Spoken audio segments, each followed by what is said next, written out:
MP board कक्षा 12वीं वाले सभी विद्यार्थियों का जो पेपर है 19 दिसंबर को रुक जाना नहीं परीक्षा का पूरा पेपर और उसका सॉल्यूशन आ चुका है। प्यारे विद्यार्थियों, आप सभी बच्चों को इस क्वेश्चन पेपर को देखना है क्योंकि आपकी जो एग्ज़ाम है रुक जाना नहीं परीक्षा दिसंबर 2025 का ये 19 दिसंबर का पूरा पेपर है। 100% प्यारे विद्यार्थियों, यहाँ से आपकी परीक्षा से प्रश्न बाहर नहीं जाएंगे, इसलिए जितने भी विद्यार्थी वीडियो को देख रहे हैं तो रट लीजिए। अगर आप सभी छात्रों को इस बार पास होना है तो गलती किसी प्रकार से नहीं करना है। पहला प्रश्न पूछा जाएगा, सही विकल्प चुनकर लिखिए में पौधों में जल का संवहन करने वाला ऊतक कौन सा है। यानी कि पौधों में जो जल का संवहन होता है कौन से ऊतक के द्वारा होता है। तो प्यारे विद्यार्थियों, यहाँ पर आपको जाइलम ऊतक करेक्ट उत्तर के रूप में याद रखना है। पौधों में जो जल का संवहन होता है वो जाइलम ऊतक के द्वारा होता है। और किसी सब्जेक्ट के पेपर अगर आपको चाहिए तो प्यारे विद्यार्थियों आप सभी हमें कमेंट बॉक्स में ज़रूर बताइएगा। चैनल पर नए हैं तो चैनल को सब्सक्राइब करके रखिएगा। सभी विषय के पेपर मैं उपलब्ध कराऊंगा। 100% प्यारे विद्यार्थियों आपकी परीक्षा में प्रश्न बनेंगे, इसलिए रट लीजिए इन प्रश्नों को। मनुष्य का हृदय होता है, तो मनुष्य का जो हृदय होता है वो होता है 4 कक्षीय। ठीक है, तो यहाँ पर आपको 4 कक्षीय याद रखना है। अधोभूमिक अंकुरण पाया जाता है। अधोभूमिक अंकुरण किसमें पाया जाता है? तो यहाँ पर आपको लिखना है गेहूं में अधोभूमिक अंकुरण पाया जाता है। ये हमारा करेक्ट उत्तर के रूप में हो जाएगा। अगला क्वेश्चन है, काजीरंगा अभ्यारण्य कहाँ पर स्थित है? तो काजीरंगा जो अभ्यारण्य है वो असम में स्थित है। तो यहाँ पर असम ध्यान रखना है। प्यारे विद्यार्थियों, जल्दी से सभी बच्चे वीडियो को लाइक करेंगे। चैनल पर नए हैं तो प्यारे बच्चों चैनल को जरूर सब्सक्राइब करना है। अगर हम आपके लिए ये पेपर लेकर आ रहे हैं तो वादा करता हूँ कि प्यारे बच्चों आपसे का जो पेपर होगा बाहर यहाँ से नहीं जाएगा। वर्णांधता एक प्रकार का रोग है। तो जो वर्णांधता है वो एक आनुवांशिक रोग है।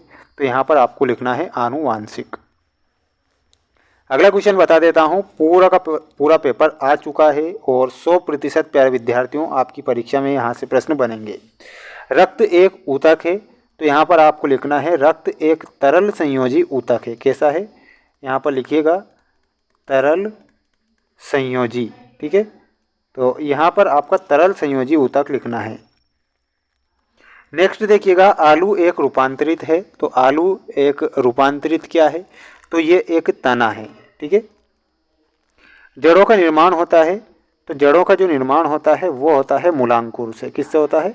मूलांकुर। ध्यान रखना है यहाँ पर। इंसुलिन की अल्पता से कौन सा रोग होता है? तो इंसुलिन की कमी से उस रोग का नाम लिखना है। उस रोग का नाम है मधुमेह नामक रोग। इंसुलिन की कमी से होता है, ये ध्यान रखना है।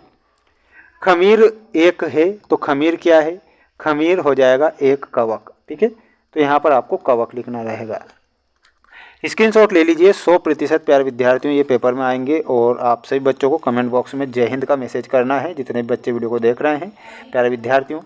अगला क्वेश्चन है, एक शब्द या एक वाक्य में उत्तर लिखिए वाले प्रश्न आ चुके हैं जो आपकी परीक्षा में आएंगे, जिसमें पहला ही प्रश्न प्यारे बच्चों आपसे पूछा जाएगा, जीवन की रचनात्मक व कार्यात्मक इकाई का नाम लिखिए। तो जीवन की रचनात्मक व कार्यात्मक जो इकाई होती है वो होती है कोशिका। ठीक है, कोशिका लिखना है पहले में। पत्तियों में पाए जाने वाले छिद्रों को क्या कहते हैं? तो पत्तियों में पाए जाने वाले जो छिद्र होते हैं उन्हें रंध्र कहा जाता है। ठीक है, लिंग का निर्धारण किस गुणसूत्र के द्वारा होता है? तो यहाँ पर आपको लिखना है वाही गुणसूत्र। ठीक है, लिंग का जो निर्धारण होता है वाही गुणसूत्र के द्वारा होता है।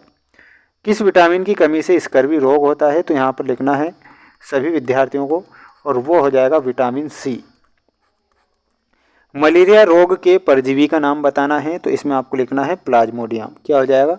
यहाँ पर आपका प्लाज्मोडियम करेक्ट उत्तर हो जाएगा। ठीक है, ध्यान रखना है, रट लीजिए इन प्रश्नों को, स्क्रीनशॉट ले लीजिए।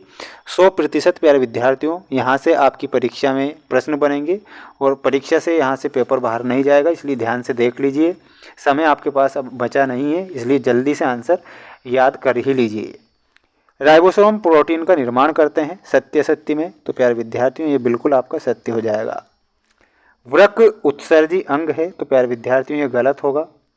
मनुष्य में 48 गुणसूत्र होते हैं। प्यारे विद्यार्थियों ये गलत होगा, क्योंकि मनुष्य में 24 जोड़ी गुणसूत्र होते हैं।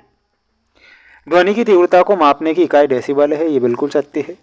प्रतिरक्षा विज्ञान के जनक मेंडल कहे जाते हैं। तो प्यारे विद्यार्थियों, ये आपका गलत हो जाएगा। अब आप इसका स्क्रीनशॉट ले सकते हैं और इन सभी प्रश्नों को याद जरूर कर लीजिए प्यारे विद्यार्थियों। अगर पेपर बता रहा हूँ तो वादा कर रहा हूँ कि पेपर बाहर नहीं जाएगा। पीडीएफ कहाँ पर मिलेगा, पीडीएफ की भी जानकारी बता दूंगा, पहले आप इसे देखिएगा। अमीबा में आपका सही उत्तर हो जाएगा कूटपाद। हृदय स्पंद में आपको मिलाना है ईसीजी का टीका। बीजांड में आपका सही उत्तर हो जाएगा बीज। गन्ना में आपको शर्करा से मिलाना है और डीपीटी में मिला देना है टीका से। ठीक है, तो ये हमारा यहाँ पर सही उत्तर हो जाएगा।